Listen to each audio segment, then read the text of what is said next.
ہم نے اس بارے میں ہمیں پتہ نہیں ہے. ہم دین اسلام سے دور ہوتے جا رہے ہیں. ہم نے دین الہی کو اپنے سے دور کرنا شروع کر دیا ہے. کتاب الہی کو ہم نے پڑھنا چھوڑ دیا ہے. قرآن پاک جو خصوصاً ہمارے ہی لیے نازل ہوا, ہم نے اس کو سمجھنا چھوڑ دیا ہے.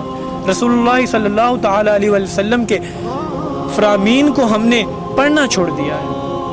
اور پھر ہم یہ پوچھیں کہ آخر ہم زوال کا شکار کیوں ہیں؟ بیوی کو پتہ نہیں ہے کہ شوہر کے حقوق کیا ہیں. شوہر یہ نہیں جانتا کہ بیوی کے حقوق کیا ہے, کس طرح سے بیوی کے حقوق کی ادائیگی کرنی ہے. اللہ تعالیٰ کا فرمان علی شان ہے, فالصالحات قانتات حافظات للغیب بما حافظ اللہ. نیک عورتیں فرما بردار ہوتی ہیں, مرد کی غیر موجودگی میں اللہ کی دی ہوئی حفاظت سے اس کے حقوق کی حفاظت کرتی ہیں. اس طرح کہ عورت اللہ تعالیٰ کی اطاعت اور فرما برداری کے بعد شوہر کی فرما بردار ہوتی ہیں اور اس کی ہر جائز اور ممکن بات مانتی ہوں اور ماننے ہی میں دونوں جہانوں کی سعادت سمجھتی ہوں. لیکن آج اس کے بالکل برعکس ہے. اگر شوہر بیوی کو ڈانٹ دیتا ہے تو یہ بیوی کی توہین ہے. اس سے بیوی طلاق کا مطالبہ کرنا شروع کر دیتی ہے, گھر چھوڑ کے چلی جاتی ہے.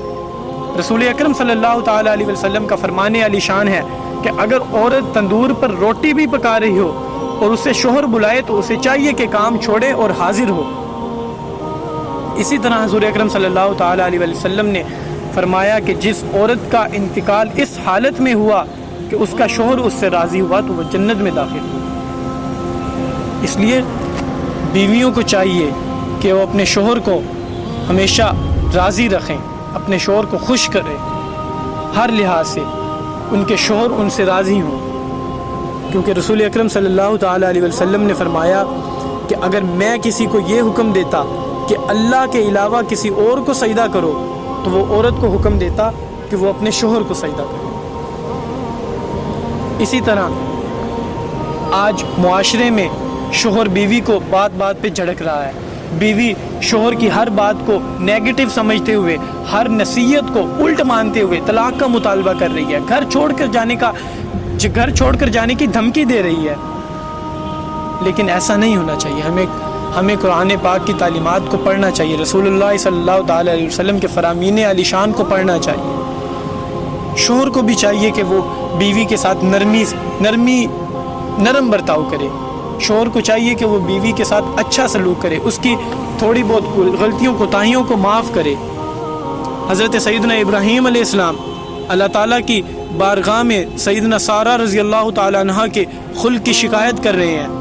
اللہ عز و جل نے ان کی طرف وحی فرمائی اور فرمایا میں نے عورت کو ٹیڑھی پسلی سے پیدا کیا ہے, لہٰذا اسے برداشت کرو. اگر اسے سیدھا کرو گے تو توڑ ڈالو گے اور اسی کے ساتھ گزارا کرو. ہاں اگر دین میں کمی دیکھو تو ضرور پورا کرو.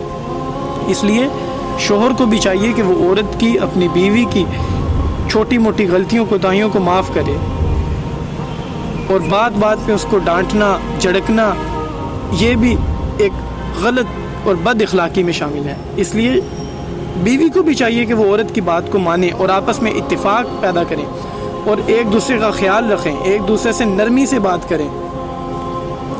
اور آج کل وہ جو رشتہ دار, جو کچھ ایسے رشتہ دار بھی ہوتے ہیں جو میاں بیوی کو آپس میں بدزن کرنے کی کوشش کرتے ہیں. میاں بیوی کے بارے میں بیوی کی بات کو الٹ کر کے شوہر کو بتا دینا, شوہر کی بات کو الٹ کر کے بیوی کو بتا دینا, ایسا ہرگز نہیں کرنا چاہیے. حضرت ابو ہریرہ رضی اللہ تعالیٰ عنہ سے روایت ہے کہ حضور اکرم صلی اللہ تعالیٰ علیہ وسلم نے ارشاد فرمایا کہ بیوی کو اس کے شوہر کے متعلق اکسانے والا یعنی بدگمان کرنے والا ہم میں سے نہیں ہے. اس لیے جو دوسرے عزیز و اقارب ہوتے ہیں, رشتہ دار ہوتے ہیں, انہیں چاہیے کہ وہ میاں بیوی میں اتفاق پیدا کرنے کی کوشش کریں. اگر ان کے درمیان کسی وجہ سے لڑائی جھگڑا ہو گیا تو اس میں صلح کروانے کی کوشش کریں اور بیوی کو سمجھائیں کہ وہ شوہر کے ساتھ اچھا سلوک کرے, شوہر کو سمجھائیں کہ وہ بیوی کے ساتھ اچھا سلوک کرے اور ایک دوسرے کے ساتھ اتفاق پیدا کرنے کی کوشش کریں. ہمیشہ جو دوسرے عزیز و اقارب ہوتے ہیں انہیں چاہیے کہ وہ ہر لحاظ سے شوہر اور بیوی کے درمیان محبت پیدا کرنے کی کوشش کریں. اور میاں بیوی کو چاہیے کہ اگر وہ دوسرے شر اور اس طرح کی بدگمانی سے بچنا چاہتے ہیں تو اللہ تعالیٰ کو اپنی ہر کام میں یاد رکھیں، زیادہ سے زیادہ عبادت کریں، قرآن پاک کی تلاوت کریں، رسول اللہ صلی اللہ تعالیٰ علیہ وآلہ وسلم کے فرامین علی شان کو پڑھیں۔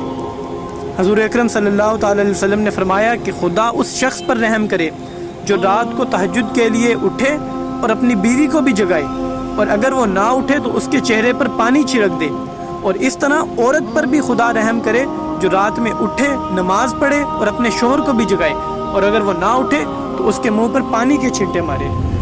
اس طرح حضور اکرم صلی اللہ تعالیٰ علیہ وسلم نے بھی اپنی حدیث مبارکہ سے میاں بیوی کو رات کے وقت عبادت کرنے کی تلقین کی تاکہ وہ بدگمانی سے محفوظ رہ سکے، دوسرے جو شر ہیں ان سے محفوظ رہ سکیں، اور ایک دوسرے میں محبت قائم کر سکیں۔ اسی طرح آج کل جو باتھ ٹب ہے اس میں میاں بیوی ایک ساتھ غسل کرتے ہیں، تو اس سے بھی چاہیے کہ میاں بیوی کو چاہیے کہ وہ بچیں، کیونکہ جب ایک ساتھ میاں بیوی غسل کریں گے تو اس سے ایک دوسرے کی شرمگاہ پر نظر پڑے گی۔ اور حضور اکرم حضرت ابن عباس رضی اللہ تعالیٰ عنہ سے روایت ہے کہ رسول اکرم صلی اللہ تعالیٰ علیہ وسلم نے فرمایا، تم میں سے کوئی شخص اپنی بیوی کی شرمگاہ کی طرف نہ دیکھے اور اسی طرح اپنی باندی کی شرمگاہ کی طرف بھی نہ دیکھے، اس لیے کہ وہ اندھے پن کا سبب ہے، یعنی اس سے نظر کمزور ہو جاتی ہے، اس لیے چاہیے کہ ایک ساتھ غسل نہ کریں۔